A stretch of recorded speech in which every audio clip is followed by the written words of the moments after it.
Good morning, all my self-motivating, enterprising, horse trading patriots. Now, this is the closest I think I'll ever come to a response video. And I'm responding to the Daily Woo, a channel I'm subscribed to. Yes, Adam the Woo. I'm one of your 563,000 subscribers. I'm talking about finance. It's a subject that should be near and dear to us all. Adam's channel is mostly about his travels crisscrossing the country in a vehicle, and we see many sights that most people will never see. It's an enjoyable channel, and I hope you subscribe to him.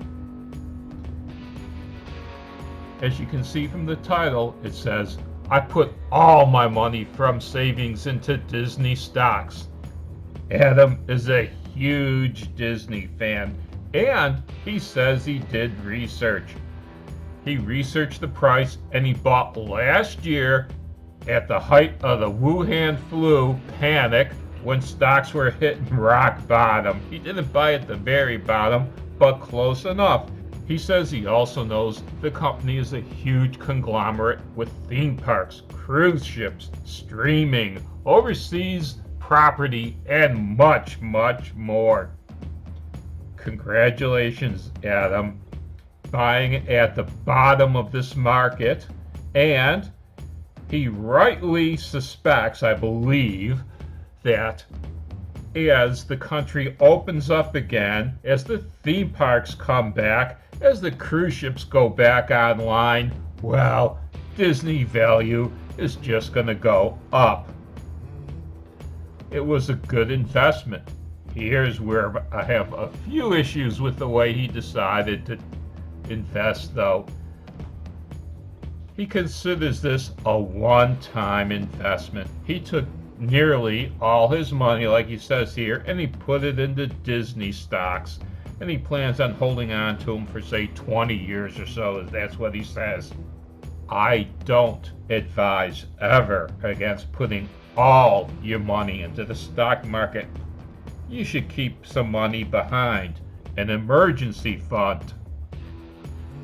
Do you have enough money to buy a new washing machine in case your washing machine goes out? Do you have enough money to buy a new TV set if that goes out? What if your engine decides to throw a piston? Do you have enough money for that? If you said yes, then you have enough money to start investing. But you need to keep that emergency fund. I also disagree with him in saying that this Disney stock investment is a one-time deal. Although he says further on in the story that he might consider investing in other stocks, which is a good thing. You shouldn't invest all your money in just one stock. Putting all your eggs in one basket is a risky maneuver. One, though, that, like Adam, I've done myself. I'm guilty of it. But it's not something I would recommend. If you're gonna do it with your eyes open, knowing it's a risky maneuver. He did realize, though, that having his money in a savings account would make it go nowhere. Interest in savings accounts are almost zero. They don't even keep up with inflation. And for those of you who have enough money in your savings account, you already know this. You got to pay taxes on it every single year. That little bit of money that you make from your savings, it's taxed. They punish you for savings here in the United States. I have to shake my head on that. At least if you buy a stock, you don't have to pay taxes on it until you sell it.